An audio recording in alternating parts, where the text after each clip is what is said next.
Hi, my name is Jeff Arner, and I'd like to present to you how we can use Web 2.0 tools in our classrooms so that our students, our teachers, and support staff can make a better learning environment for all those who are entrusted to our care. Well, this is a great opportunity in today's time. You're asking why Web 2.0 or what is Web 2.0?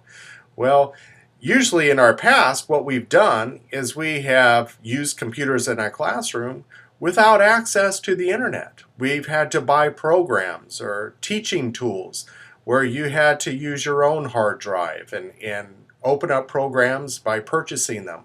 And so what Web 2.0 does is allows us to access the World Wide Web. We do that now using Wi-Fi. And what can we do with that? Well, there are obviously some many different areas in the web that can teach our students and help our teachers and our support staff to work more collaboratively. Well, what does it offer? Well, there's podcasting. There's also opportunities for blogging, which you can share with one another ideas and how to make something better. We could use wikis, and obviously what we do know now is that there's opportunities on the social networking websites. These are just some of the examples of materials that are offered on Web 2.0. Well, let's get started. I'd like to show you a presentation that I have found on YouTube on how to bring blogs, make blogs more relevant for our classrooms or for our teaching staff. So sit with me, observe what this little tutorial has about blogs, and see what you You've think. seen the word, you've seen the websites, and you may even have one. But have you ever wondered, what's the big deal about blogs?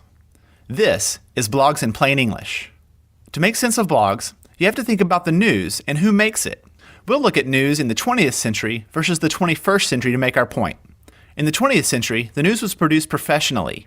When news happened, reporters wrote the stories and a tiny group of people decided what appeared in a newspaper or broadcast. Professional news was mainstream, general, and limited. The 21st century marked the point where news became both professional and personal.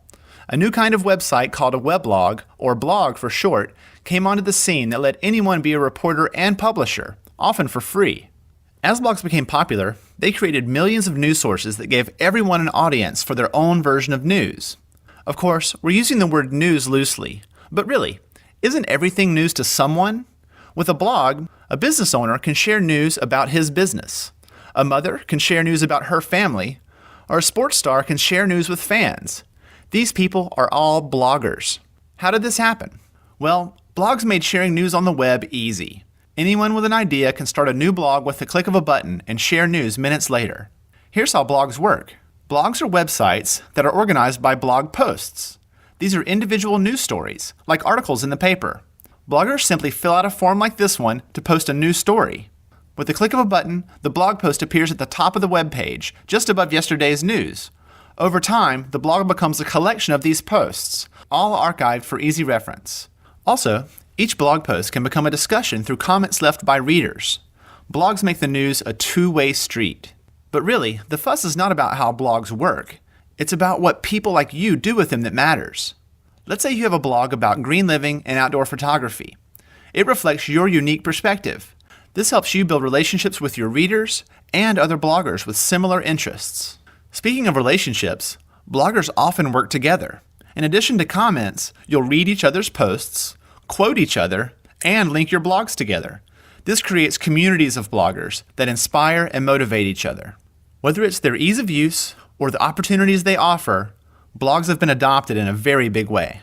Since 2003, there have been over 70 million blogs created, each with its own version of news. So the big deal about blogs is that they gave people like you the power of the media and created a personal kind of news that appeals to a high number of small audiences. So it's up to you. What will you do with this new power? There is likely a group of people out there who want to hear what you have to say. You can search for blogs using Google's blog search or Technorati. You can also start your own blog for free at Blogger or WordPress. So how can we use blogs in our classroom? Well, what's interesting is I just received a letter from a school that I don't even know about in California. The school was from a 4th grade class, wanting to communicate what their interests were, what they were doing in class, what they're looking forward to in their classroom and for throughout the year. They were hoping that a student would like to share themselves about what they're experiencing in our class.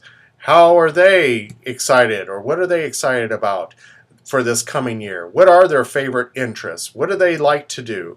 What do they do on their free time, or where do they like to vacation? This is an excellent opportunity to use a blog. For our students, they can communicate back and forth with each other, maybe even put on our first grade, Our Lady Lake first grade class would like to share with you some interests in where they like going to vacation. On that blog, they would be able to put on what their ideas are, maybe even post some pictures, and then share that with another class in California. That's just one way of using a blog in our classroom. It's a great learning tool. It allows students and teachers and support staff and those to reach out and find other people with the same interests and be able to communicate with one another. It's an opportunity to get out of the books, but also learn from each other's experiences. Well, welcome back. What I'd like to discuss with you right now is how we can do better collaboration with our support staff, with our school boards, and even within our classrooms with our students. There's a specific Web 2.0 tool that's called Wiki, and I'd like to show you a brief demonstration about that, a tutorial that I also found on YouTube. These 4 friends are going on a camping trip. They need to bring the right supplies because they're backpacking. The group needs to plan and plan well, so coordination is key. They're all computer users, so they start planning with an email. It starts with one, but then becomes a barrage. Email is not good at coordinating and organizing a group's input. This is the old way. Boo! The important information is scattered across everyone's inbox. This isn't coordination. Let's start over. There is a better way. It requires you using a website called a wiki. Using a wiki, the group can coordinate their trip better. This is the new way. Yay! Most wikis work the same. They make it easy for everyone to change what appears on a web page with the click of a button. It's as easy as erasing a word and rewriting it. The buttons are really important. There are 2 that are essential. They are edit and save, and they are always used together. Let's see them in action. Here are our camping friends, and this is a wiki website. Like all wikis, it has an edit button. Clicking this button transforms the web page into a document. All you have to do is click it, and the web page becomes a document ready for editing. Editing the page means you can add or remove words or change how they look, just like writing a letter. Once you're finished editing, you click Save, and the document becomes a web page once again and is ready for the next person to edit it. Easy. Edit, write, and save. Using this process, a group can coordinate more easily. Let's apply this to our camping friends who need to bring the right supplies. Mary signs up for a wiki site and then sees the new site for the first time. She clicks the edit button to get started. She creates 2 lists for camping, what we have and what we need. Under We Have, she lists the things she will bring: a cooler, stove, and flashlight. Under We Need, she lists items that others need to bring: compass, lighter, water, and food. She finishes the process by clicking Save, and the website now has lists for the camping trip. Now it's John's turn. John visits the wiki website, clicks Edit, and the page becomes a document ready for him to make changes. John volunteers to bring food and water, so he moves those to the Have column. He also realizes the group will need a knife and rope. Once he's finished, he clicks Save, and the wiki is ready for the next person. Henry visits the wiki, clicks Edit, and he can edit the page. He remembers they need a tent. Henry saves the page, and the wiki is ready for Frank. Frank edits the page and agrees to bring the remaining items, completing the process. Frank saves the page and realizes something awesome. The group has created the perfect camping list without email. Yay! But wait, one thing is missing. They need a location for the campsite. The wiki can help with this too, but another page is needed. John visits the wiki and clicks Edit to edit the page. He types in the word locations and highlights it. He then clicks the link button. This changes the word locations into a link to a new page. John clicks save, and next, Frank visits the wiki and sees the list and the link to the new page.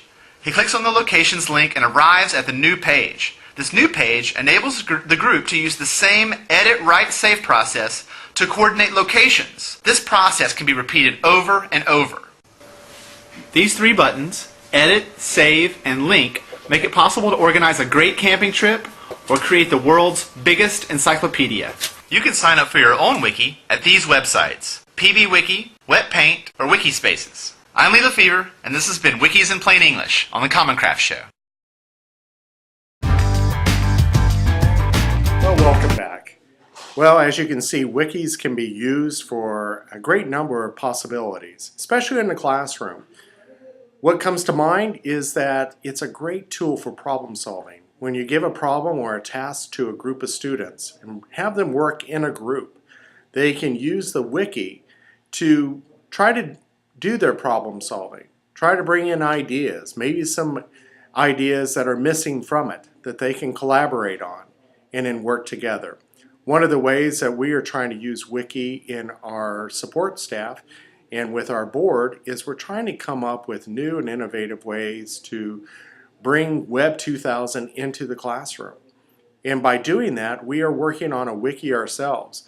The wiki basically is, what materials can you find that we can bring into our classrooms to assist our teachers and our students?